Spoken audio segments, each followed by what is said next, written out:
बिस्मिल्लाहिर्रहमानिर्रहीम। अस्सलाम वालेकुम प्यारे बच्चों, सबक हम पढ़ चुके हैं। हमारा माहौल आज हम इसकी करेंगे एक्सरसाइज। तो आइए इसके देखते हैं सवाल को।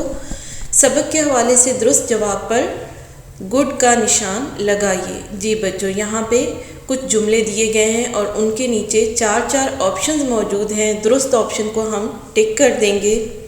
तो आइए देखते हैं पहले जुमले को। अलिफ, आमना ने मछली के मर्तबान में डाल दिया। जी बच्चों, आमना ने मछली के मर्तबान में क्या डाला था? नंबर 1 तेल, नंबर 2 दवा, नंबर 3 रंग, नंबर 4 चीनी। जी बच्चों, तो दुरुस्त ऑप्शन कौन सी है? दुरुस्त ऑप्शन है रंग। तो रंग को हम नंबर 3 को टिक कर देंगे। उससे आगे देखते हैं बे, आमना की अम्मी रंग रही थी। जी बच्चों, आमना की अम्मी क्या रंग रही थी? ऑप्शंस देख लेते हैं हम।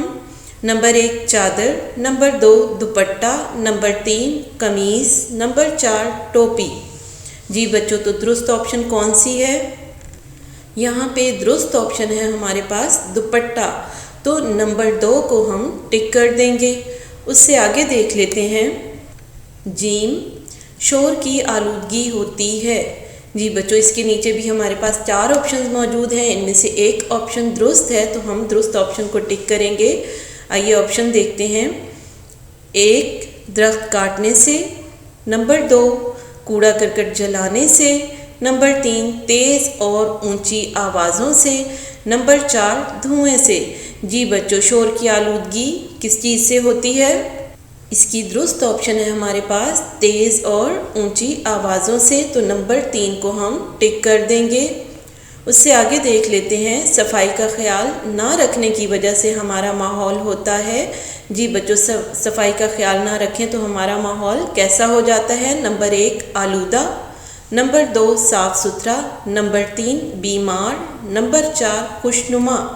जी बच्चों, तो दुरुस्त ऑप्शन कौन सी है? दुरुस्त ऑप्शन है हमारे पास आलूदा, यानी अगर हम सफाई का ख्याल ना रखें तो हमारा माहौल आलूदा हो जाता है। नंबर 1 को हम टिक कर देंगे। आगे देख लेते हैं इंसान के लिए दरख्त होते हैं। जी बच्चों, इंसान के लिए दरख्त क्या होते हैं? इसके नीचे भी हमारे पास 4 ऑप्शंस मौजूद हैं। दुरुस्त ऑप्शन को हम टिक करेंगे। तो आइए देखते हैं ऑप्शंस को। नंबर 1 मेहमान, नंबर 2 दोस्त, नंबर 3 मालिक, नंबर 4 दुश्मन। तो दुरुस्त ऑप्शन कौन सी है? यहाँ पे दुरुस्त ऑप्शन है हमारे पास दोस्त। दरख्त इंसान के क्या होते हैं? दोस्त होते हैं। तो नंबर 2 को हम टिक कर देंगे। आइए तो अब अगले सवाल को देख लेते हैं। दर्ज झैल अल्फाज के मुतज़ाद अल्फाज तहरीर कीजिए। जी बच्चों, यहाँ पे एक कॉलम में हमारे पास अल्फाज मौजूद हैं और अगले कॉलम में हम इनके मुतज़ाद लिखेंगे। और इसके आगे भी ऐसे ही है कि एक कॉलम में हमारे पास अल्फाज मौजूद हैं और उससे अगले कॉलम में हम इनके मुतज़ाद अल्फाज लिखेंगे। आइए तो पहला लफ्ज़ देखते हैं। पहला लफ्ज़ है अंदर। अंदर का मुतज़ाद है बाहर। मुतज़ाद कहते हैं उल्ट लफ्ज़ को। तो अंदर का मुतज़ाद होगा बाहर। उससे अगला लफ्ज़ है जानदार और जानदार का मुतज़ाद है बेजान। उससे आगे है पास। पास का मुतज़ाद है दूर। उससे अगला लफ्ज़ है हमारे पास समझदार और समझदार का मुतज़ाद लफ्ज़ है नासमझ। उससे आगे है साफ़ और साफ़ का मुतज़ाद लफ्ज़ है मैला। उससे अगला लफ्ज़ है ज़िंदा। ज़िंदा का मुतज़ाद है मुर्दा। उससे अगला लफ्ज़ है हमारे पास ज़रूरी। ज़रूरी का मुतज़ाद लफ्ज़ है गैर ज़रूरी।